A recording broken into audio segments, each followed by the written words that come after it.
Yo, what's up guys, welcome back to another video. Today we're reacting to 7 reasons I love being a US citizen from Lost in the Pond. And yeah, he became a US citizen, I think it was probably like half a year ago now.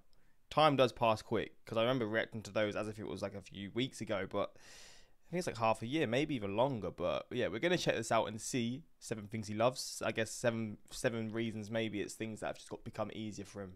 He can just do certain things without as many problems, without as many issues and stuff. But yeah, we're gonna check this out and see. Hopefully, going to enjoy. Links are also in the description to my Patreon if you want to see some more of my reactions, movie reactions and stuff. But yeah, links are there if you're interested. And let's jump into this. He's counting money for some reason.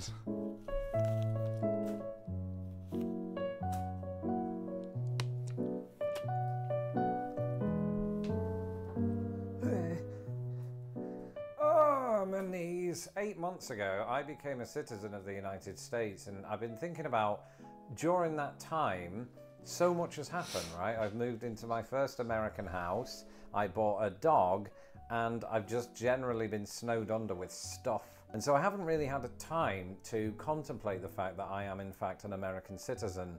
But now, with that sort of time and with that reflection, comes a video in which I talk about the things that I love about being an American citizen. And it just happens that I've made a list. I have 7 things I want to talk to you fine ladies and gentlemen about today. So if you are new to this channel and you love all things British versus American and you haven't had a chance to subscribe to my channel, do that now. And if you are new around here, you're not going to know my backstory and how I became a citizen of the United States. So wait until the end of this video and I'll point you to another video that outlines all of that. Alright, and so without further ado, here are 7 reasons that I absolutely love being a US citizen. So the first thing, he says, professionally using his phone, is that being a US citizen, I think, has made it marginally easier to navigate airports. And That's fair enough. You know what? As someone who's flown a few times recently, it can be rough. Especially as the UK's left the EU. Just those little things, it affects your travel.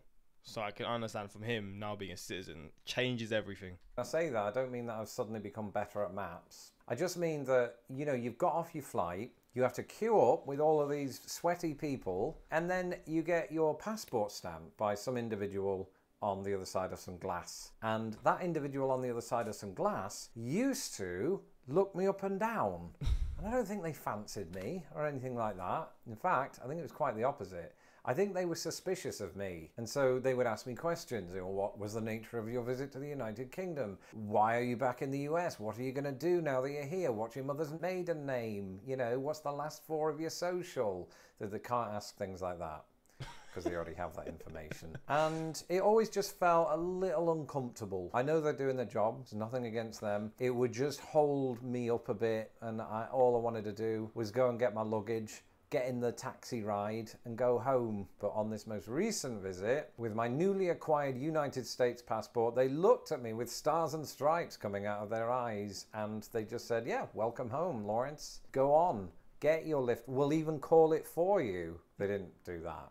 That would be too useful. But they certainly gave me an impression that I was more welcome. Number 2, ID checks in general. It used to be that before I was a United States citizen, I'd whip out my lovely green card and they'd say, ooh, I don't know if we accept that here, mate. And I'd be like, yes, we do, lad, because this is a federally issued piece of identification. And also, when did you learn to call me mate? You're American. So they just simply didn't recognise it, and they'd have to go to their manager, who'd come through and say, ooh, Ducky, I don't think we can accept... He was a Yorkshireman for some reason. Yorkshireman in the US. I don't think we can accept that. But now that I don't have to do that, and I can just take out 2 things. My Illinois state ID, that was always valid in these circumstances anyway.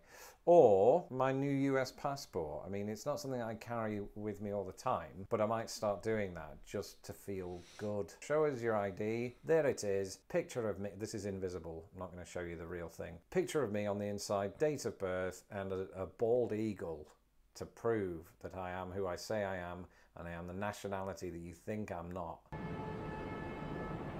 Number 3, voting. I haven't yet had the pleasure, but I am looking forward to doing so in local and state and federal elections, partly because I want to be able to take part in the democratic process. But number two, so that I can experience queues in America, because you don't often get to do that because there's a lower population density here compared to my homeland of Britain, where queues are a very big part of our culture. I have talked about this in a previous video, but when you are a resident of the United States, when it comes to all of those elections, you are not permitted to vote in them.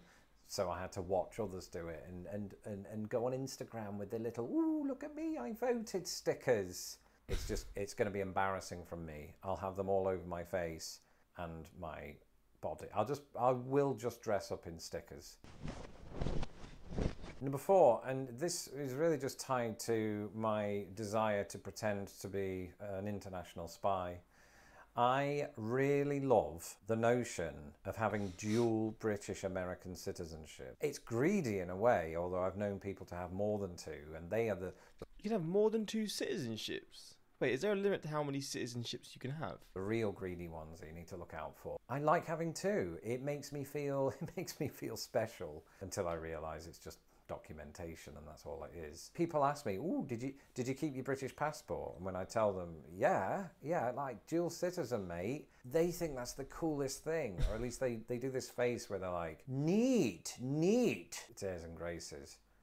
But I like it. Sitting in the bath at night, just relaxing like this, going, wow, I am both. Nobody can mess with me now. Nobody. Let's see them try. And similarly, number 5, I love telling Americans that I'm American because their reaction is always great, right? I mean, I've had relatives recently who weren't even aware that I'd become a citizen, which means that they don't watch my videos, and I'm deeply hurt. But when they do find out, they're really excited for me, right? They throw a party for me again, even though I've already had one and you weren't invited to it. And it can feel special every time, just to see the look on their faces. Unless they're mortified for me. Sometimes they are. They could be of the disposition that, why would you give up your British citizenship for this? See previous entry. The really good ones are the ones who are trying to patronize me, right? They say something like, what you need to know about us Americans is that we are Americans. Or something like that. Of course, I'm sitting there going, I am American, and I just want to tell them, but I let them speak a bit, make fools of themselves before I reveal everything. And the look on their faces is priceless. Sometimes I wish I could film it, but for privacy reasons, I can't. Privacy reasons. Number 6, and this is a revelation, I like knowing that I'm American. I think anybody who's watched this channel for a long time will know that I've had a bit of a fixation with American culture and everything to do with it since I was about 6. And since that time, I had always dreamed of coming here, if not to live, then to visit extensively. And I've done all 7 of those things. I also can't count. But I did not imagine in my wildest dreams that one day I would stand before you and say, I, Lawrence Brown, am American. What do you think of that? Don't answer. So, and I do. I catch myself walking my dog, Arthur, who's also American, by the way, thinking that thought, oh my gosh, I am American. And then Hulk Hogan's entrance theme plays in my head. I'm not even joking. This is the embarrassing part. Imagine if I'm covered in I voted stickers singing that song. It's going to be quite the sight and surely be shared across the internet in a way that could expand my reach, but in ways that I don't want it to. It really feels like not a completion of my journey, because this journey is only just getting started, but it is the culmination of ideas that I had in my youth, and I'm pleased. I'm scintillated. That was a misuse of the word scintillated, but I am very happy, and that's cool. So should you be for me. So I don't want to tell you how to feel. He's so sarcastic. But just please applaud. And number 7, and this is huge, I think becoming a US citizen has heightened my feeling of belonging here. It's not that That's fair enough. I mean, if you actually get documentation and you're accepted, I guess, by the government, that's obviously going to make you feel didn't belong Like you belong there even more. before. I've always felt welcome in this country, except when I'm going through airport security. And that's great. But I think that doing away with this notion of I'm merely a resident in this country. Quick question: do you think he could? So obviously he moved here when he was like 20 or something. I don't know exactly, but around that. Can you pick up an accent? So say that by the time he's 60, do you reckon his accent would have changed at all? Do you think once you've got to the point of living in a country for 20 years before where you grew up, there's not really anything that's going to change of that after? Maybe it'll change a little bit. I don't know how it really works, but I'm assuming it would change to a small degree, but maybe not. Yeah, I'm glad that's behind me, because now, while I'm having those thoughts of I'm American, on top of the fact that I own my own property, it really changes how you feel about your own existence. And I think it's fair to say that since I got my certificate, I've been made to feel that way by each and every one of you, except my wife's cousin Chad, who absolutely hates me. Bro, Chad's always getting it, man. He's always getting it. And so it simply remains for me to say thank you for joining me in 2023. I hope you all have a fantastic new year. It's still July. Why are we... Okay, that's the wrong script. Put that back. Thanks for watching. I don't know what it is. It's just the way he always talks to the camera. I find it just kills me, man. Good for you, Lawrence. We're happy for you. We're happy to welcome you as a US citizen. I have come back through US immigration dozens of times at various airports, and I never failed to appreciate those special words. Welcome home. I have heard from people that travel, getting into the US is rough. Not just like getting the documents and stuff, but when you're actually there, it can also just be rough. From the people, from like, what are they called? I don't know, what's the name? The officers that look at your stuff, pretty much.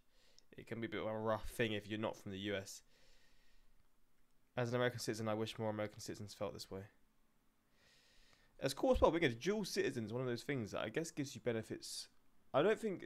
I mean, I guess if you were like a dual citizen of like Japan and the US, you'd get an even wider variety of possibilities. I think the UK and US citizenship, I don't think there's anything more you can do as a UK citizenship, especially now we've left the EU. But it's still cool to have, I guess. But yeah, hopefully you enjoyed this reaction. And yeah, until next time, subscribe. Peace.